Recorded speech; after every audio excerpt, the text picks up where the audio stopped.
being a novice in foreign policy a good thing or a bad thing? Does it give him a fresh eye, or does it mean he'll be completely out of his depth? It depends on whether he understands that he's a novice and surrounds himself with competent people. He is an instinctual politician. He's not a policy nerd, as we would say. He's not someone who's pore over all the details. He's one who wants the details to come to him. He'll make a sort of a judgment. People that understand that that's their way of governing can do well, even if they're novice. If they don't get that, and they think somehow they got a mandate to know everything, then we're in trouble. There are a lot of European politicians that are complete novices in foreign policy when they're elected. So this isn't a particularly American problem. It's really how he's going to do that. I think his instinct on Russia and China will be, again, to do bilateral, great power diplomacy. That's probably how we'll think about it.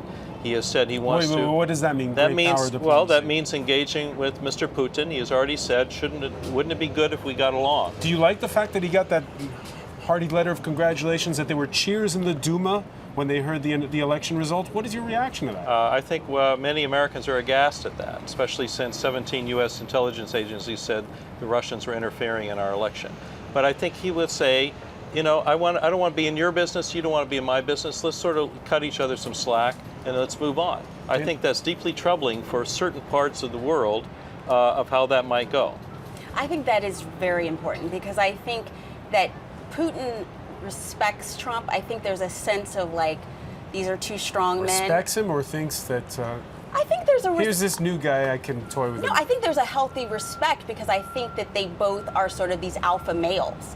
And I don't think that President Obama always represented himself as an alpha male. And so I think there's a mutual respect. But I do think there's a danger with him being a novice, and it does depend on his team to understand, even though it might feel expedient to sort of say, Eastern Europe, if you can handle that, I'll leave you alone in Ukraine, and you leave me alone in the Middle East. I think there is a problem, and I think that could be because absolutely. concretely, people watching us in the Middle East and in Eastern Europe, what's President Trump going to do about the carpet bombing of Aleppo, or about the occupation by Russian-backed insurgents of parts of Eastern Ukraine? I think we have to take a deep breath, because, to be fair, Senator Obama was a foreign policy novice as well. We've had other foreign policy novice. I think you have to look at who does he surround himself with, who comes in and helps him.